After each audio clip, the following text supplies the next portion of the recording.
Why is heel strike walking more efficient than either midfoot or forefoot strike walking?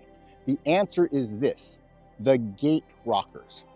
The gait rockers describe how our foot travels from heel to flat to ball in a rocking fashion, and how our tibia or lower leg translates forward across the foot during that period to help the body move forward in a more efficient manner.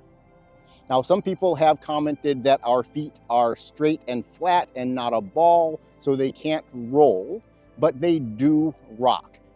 They do rock through 3 specific positions, just like a rocking chair that might actually have straight lines on it rather than a curve, but it is still a version of rocking. And so let's look at the 3 gait rockers and how they gain efficiency and how that would be opposed to what happens if we walk midfoot or forefoot. The first gait rocker is the heel rocker. The heel rocker begins after the heel is placed up until the time the forefoot hits the flat position.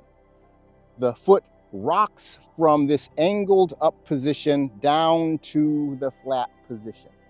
Now, when we walk with proper technique without excessive heel strike, there is a modest dorsiflexion of the ankle present when the heel hits the ground.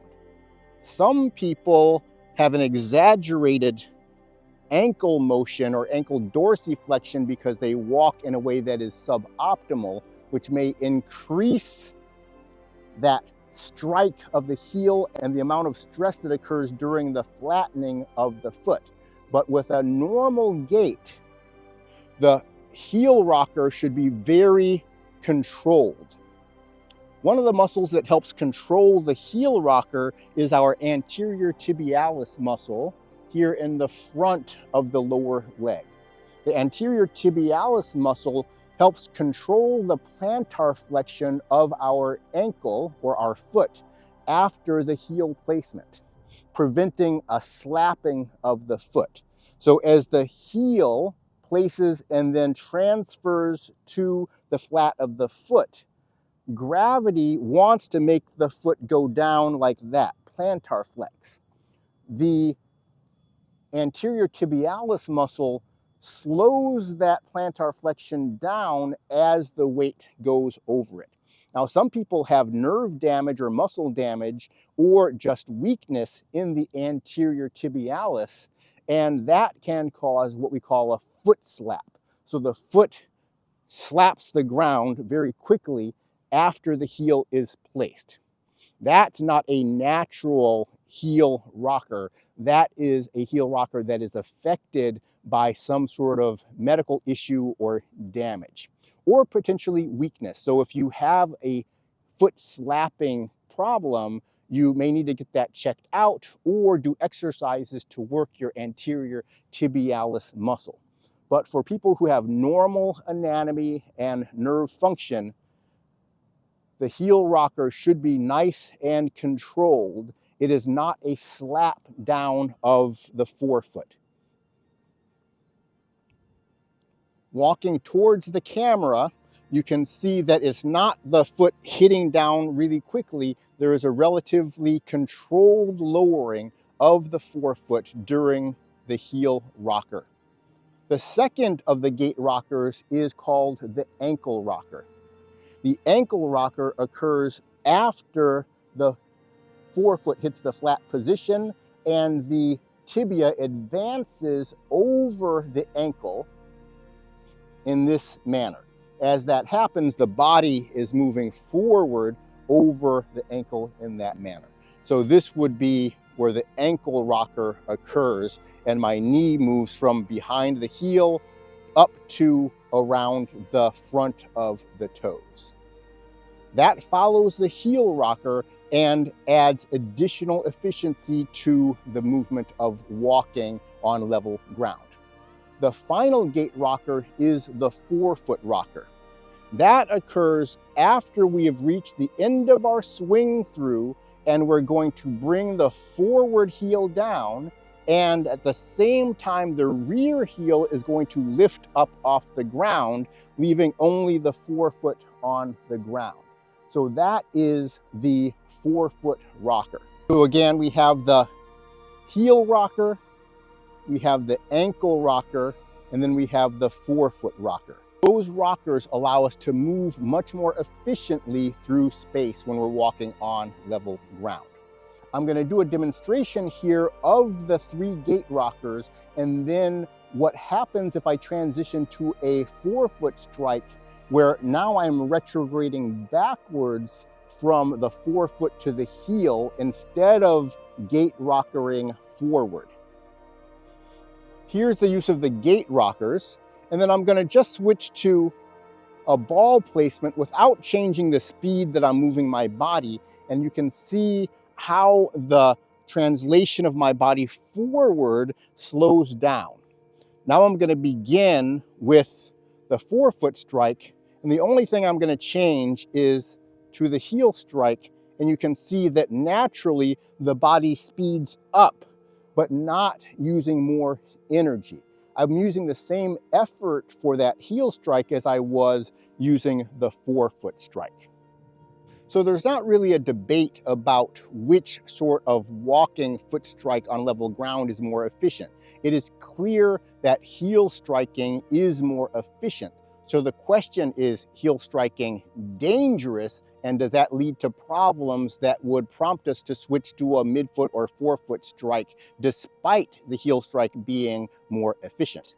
To give you the best example of this, I'm going to take my shoes off and walk for you so you can see the natural heel strike in bare feet, and see the gait rockers that we just discussed, and see whether or not it appears that there is a huge heavy heel impact when I'm walking.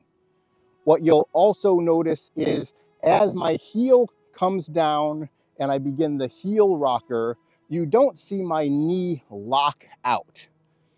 You will hear that discussed by some people who are proponents of forefoot strike walking, that when you hit the heel, your knee locks out and that puts on the brakes. That's a very common thing you'll hear. But when you watch me walk naturally with bare feet, you're not going to see any locking out of the knee. You're not going to see any putting on of the brakes. The foot hits very softly on the mid heel and then rolls very naturally to the flat of the foot. I'll walk forward to the camera so you can see that foot roll is not a slap. It occurs in a relatively controlled fashion, rolling from or rocking from the heel to the forefoot and then to the other gait rockers, the ankle rocker and the forefoot rocker. So when I walk like this, there is no more impact that I feel than if I were to walk in this fashion. It is a very gentle placement of the foot, but it does require us to walk very upright with our spine elongated and not pushing back behind us to create momentum. We use the rotation of our core to move through space and place the foot in a controlled fashion. If we rely on gravity, which some people do, and try to walk by leaning forward and pushing, now I am going to have a pretty significant heel strike with a heel impact. So a lot of people do walk like this, and that is much more painful on the heel, especially if you're walking on concrete. But even walking on this AstroTurf, I can feel that impact if I am walking with this sort of technique. So, of course, if somebody tells you that heel striking is not natural and that you should try forefoot strike walking, if you're walking with a heavy heel strike and you switch over to a forefoot strike, which is hard to lean forward into a forefoot strike, then you absolutely will feel less impact with the forefoot strike. But it doesn't mean that that forefoot strike is natural, especially not evolutionarily natural. It just means that you have developed a very heavy heel strike, and you may in fact have developed that heavy heel strike because of the heavy cushioning and padding in your modern shoes that have allowed you to do that without feeling the impact as much as you would have otherwise. The problem is that even if you don't feel that heel impact with the poor walking technique, it still causes a lot of extra stress on the knees, the hips, and the back that can cause wear and tear over time and lead to chronic issues like back pain, hip arthritis, knee arthritis, and plantar fasciitis. A lot of people suffer from those sort of problems, and that is why so many people are looking for walking alternatives and turning to things like forefoot or midfoot strike walking, because the way they're doing it already doesn't feel good to them. And I totally understand that sort of feeling.